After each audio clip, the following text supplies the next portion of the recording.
নমস্কার। জয় শ্রী শ্রী ঠাকুর রামকৃষ্ণ দেবের জয়। জয় শ্রী শ্রী মা সারদা দেবীর জয়। জয় স্বামী বিবেকানন্দের জয়।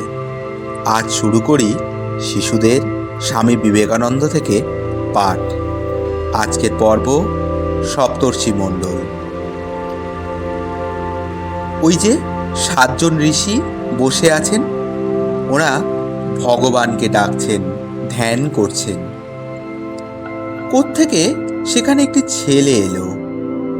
কি রূপ তার, দেখলে চোখ জুড়িয়ে যায়। কিন্তু দেখবে কে? ঋষিরা সবাই তো চোখ বুজে আছেন। ছেলেটি এগিয়ে গিয়ে দুহাত মেলে একজন ঋষির গলা জড়িয়ে ধরল।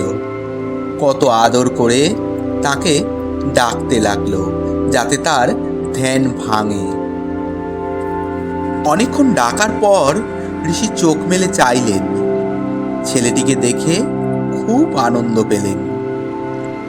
ঋষিকে চাইতে দেখে ছেলেটি বলল, আমি যাচ্ছি, তোমাকেও যেতে হবে। কথাগুলি কি মিষ্টি! ঋষি কি আর না করতে পারেন? ঋষি কিছু বললেন না, কিন্তু তার প্রসন্ন ভাব দেখেই বোঝা গেল যে তিনি যেতে রাজি হয়েছেন। রামকৃষ্ণদেব এসব দেখেছিলেন। তিনি বলেছেন, ওই ঋষি আমাদের মতন মানুষ হয়ে জন্মেছিলেন। তিনি স্বামী বিবেকানন্দ। আর সেই ছেলেটি, যে ছেলেটি শ্রী রামকৃষ্ণদেব নিজেই। শ্রী রামচন্দ্রের সঙ্গে তার কাজ করবার জন্য মহাবীর এসেছিলেন। শ্রীকৃষ্ণ অর্জুনকে সঙ্গে করে এনেছিলেন। শ্রী রামকৃষ্ণদেব নিয়ে এলেন বিবেকানন্দকে। কিভাবে চললে আমাদের কল্যাণ হয় তাই শেখাবার জন্য এরা আসেন। কলকাতা খুব বড় শহর।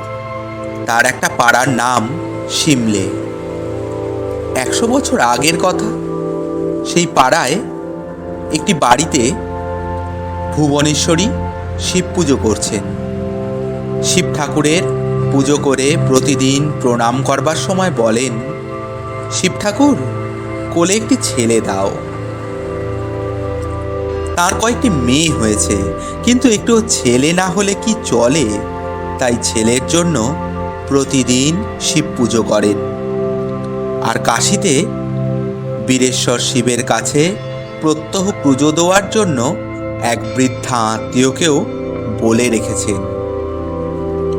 সরল প্রাণে ভক্তি ভরে ভগবানকে যে যা বলে তিনি তা শোনেন।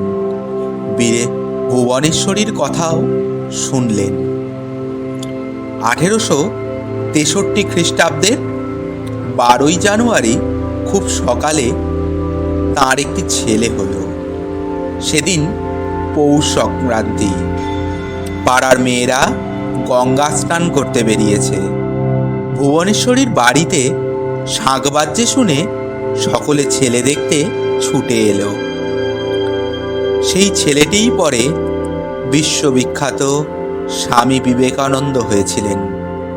তার বাবার নাম বিশ্বনাথ দত্ত।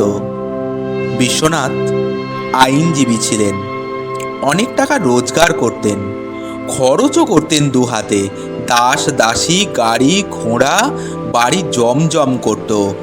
দানও করতেন প্রচুর। তার অন্নে বহু লোক প্রতিপালিত হয়েছে।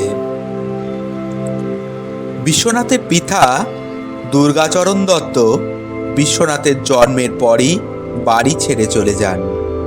তিনি সন্ন্যাসী হয়েছিলেন। আর বেশ কয়েক বছর পর কয়েকদিনের জন্য একবার মাত্র বাড়ি ফিরেছিলেন। আর কখনো তিনি আসেননি।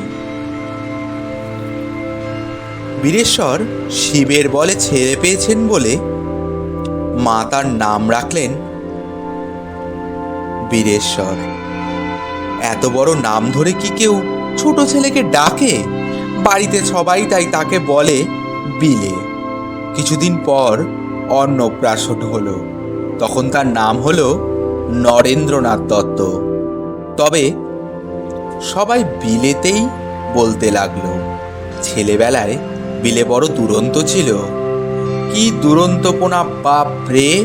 তাকে সামলাতে মা দিদি সবাই হিমশিম খেয়ে যেতেন। দিদিরা ধরতে গেলে সে ছুটেই গিয়ে নর্দমার ভেতর দাঁড়াতো। জানি দিদিরা সেখান থেকে তাকে ধরতে আসবে না, এলেই তাদের স্নান করতে হবে। আবার মাঝে মাঝে বিলে খুব রেগেও যেত। তখন সে একটা কাণ্ড করে বসতো। যা সামনে পেত তাই ভেঙে চুরমার করত। কি ছেলে রে বাবা! মা মাঝে মাঝে হেসে বলতেন, শিব ঠাকুরের কাছে ছেলে চাইলাম, তা তিনি নিজেই এলেন না, পাঠালেন তার চেলা একটা ভূতকে। ছেলেকে শান্ত করবার এক অদ্ভুত উপায় ভুবনেশ্বরী দেবী আবিষ্কার করেছিলেন। বিলের দুরন্তপনা যখন খুব বেড়ে যেত, যখন সে খুব রেগে যেত, কিন্তু তখন তার মাথায় কয়েক ঘটি জল ঢেলে দিলে আর শিবের নাম করতেন। আশ্চর্য ব্যাপার, বিলে তাতে একেবারে শান্ত হয়ে যেত। ভুবনেশ্বরী দেবী একবার কখনো কখনো বলতেন, এভাবে দুষ্টুমি করলে শিব তাকে আর কৈলাসে যেতে দেবেন না। তাতেও ফল হতো। শেষ হলো আজকের পর্ব। নমস্কার।